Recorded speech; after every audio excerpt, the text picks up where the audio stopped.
What's going on, ladies and gents? Welcome to VeVe Investments. I appreciate you tuning in. On today's episode, we're talking about VeVe's recent survey. So if you guys enjoy the content, make sure to like and subscribe. Comment down below what you want to see in a future episode.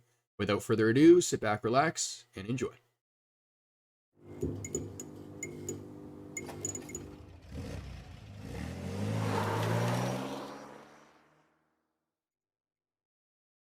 So the team put out a survey to the community this past week, and a lot of people were actually pleased that they were gathering feedback.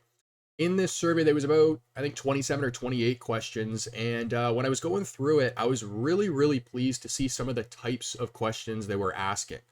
Just from a marketing standpoint, there's a lot of things that the team can now do with the information that they gathered from those answers. So in the slight chance that a lot of the value in that survey went over your head, I wanted to review it in today's episode to break down exactly what some of those things that they can do are. So we walked through pretty much the entire survey in today's episode, so I don't want to waste any more time. With that being said, let's hop right into the first question. So the survey starts off by asking, what is your age? What region do you live in? What city do you live in? And then what's your gender? Now keep in mind, guys, there may be some ways that the team can use this information that I don't point out here, but in terms of some of the ways that I've noticed, they can use the answers gathered from these questions to now target specific attributes for any ad campaigns they run. And then speaking of ad campaigns, they would also be gathering an understanding of where they're experiencing the most interest worldwide right now for the app. There's something in the marketing world called split testing. So it's when you run two campaigns at once and you have different copy, different creatives for those campaigns. And then over the course of a period of time, you evaluate which campaigns are performing better. And the ones that aren't performing as well, you cut the budget on those ads, and then you divert the money for those ad campaigns over to the ones that are performing well. So in this case, VeVe can actually do the same thing with their ad budget when it comes to targeting specific regions or countries that are adopting the app the most. All right, so moving on to the next questions here. They then ask, what types of collectibles does your collection actually consist of? So is it physicals only, digitals only? Is it a bit of both, but mainly physicals or mainly digitals? Maybe you collected both equally, or maybe you've never collected. So by asking a question like this, it allows the team to distinguish collectors from people who have never collected before, aka you don't have any physical collectibles. But then it also allows the team to evaluate how well of a job they're doing at attracting their target audience. So we know the team is trying to target people who aren't necessarily collectors. I've mentioned in the past that I was not a collector before hopping on this app.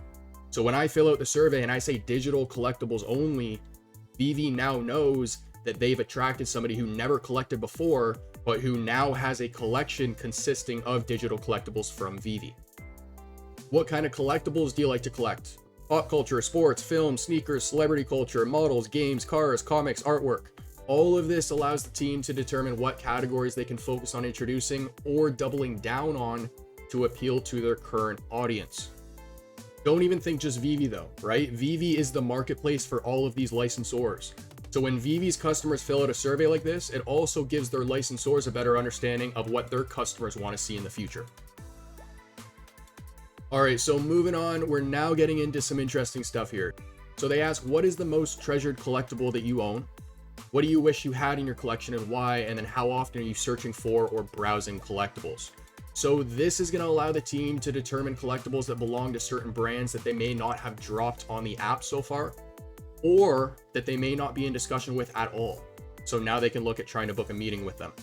They then ask, how often are you purchasing collectibles? And then what is your 3 main motivations for collecting? I want to focus on the second part, because there's a reason why VeVe has provided fill-in-the-blank options for stuff like this. It's because they're gathering keyword data. If VeVe provided a list of multiple choice answers, then they're limited to all those answers. But by having us fill in specific words, they can now take those words and they can use them in their SEO strategy.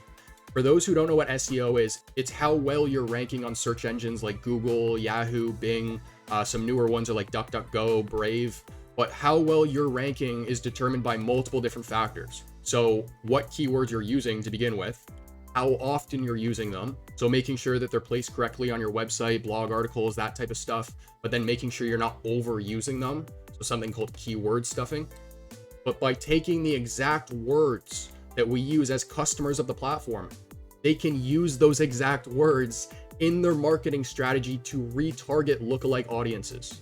Lookalike audiences are going to be audiences of people who have similar attributes, characteristics, or behaviors to current customers on the platform to attract new users on the platform, if that makes sense. It's something we also touch later on in the episode, so I won't get too much into it right now.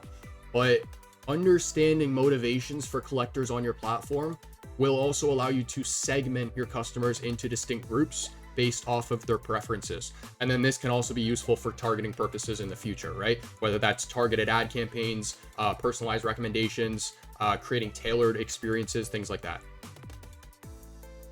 So then they ask, what websites, shops, or platforms are you visiting to buy more collectibles?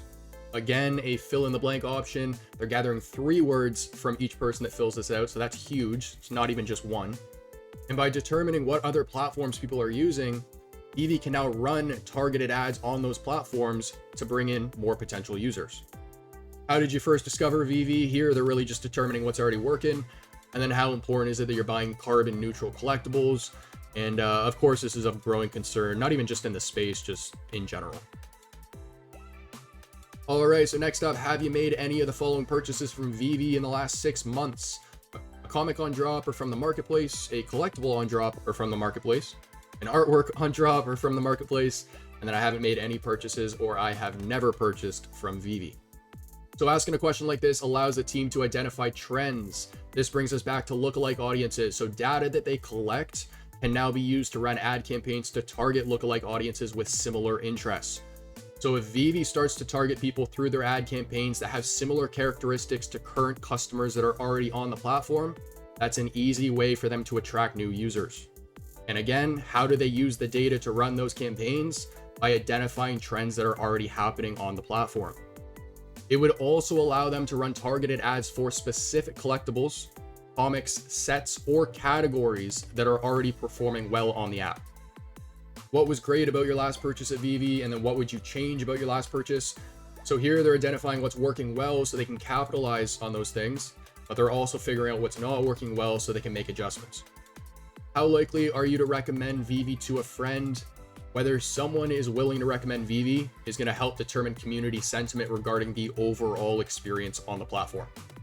So obviously, if you download the app and then your journey from when you first download to where you are now was, not the best, then you're not likely to recommend it to a friend. But if you've had a positive experience, then of course you're going to tell someone about it. Now, just going back to my previous points about, them identifying what's working well versus what adjustments they can make. All of the following questions are just to gauge community sentiment towards certain features they've released so far on the app, right? So finding what you're looking for in the market, making a purchase at VeVe, prices at VeVe, selling on the market, creating a VeVe account, logging into VeVe, virtual showrooms in AR, the collectors and community on the feed, withdrawals at VeVe, and then the master collector program. And the last 5 questions I want to touch on here, I've grouped them all together because they're essentially all doing the same thing. But you have, what channels or social media do you follow on VeVe? Facebook, Discord, Instagram, Twitter, YouTube, LinkedIn. What media platforms do you often interact with? How would you like to hear about new drops and news? Which content creators or collectors do you follow? And then what kind of content do you enjoy most when you're online? All of these questions are helping the team determine one main thing, and that is, what are the best places to promote VeVe? Is our audience on YouTube or Instagram most? Are they on Facebook or Discord? And depending on where they are most, that's where we're going to promote the platform the most. If a majority of people check off Twitter for wanting to get news about drops, then they're not going to double down on SMS, right? Which is another option there.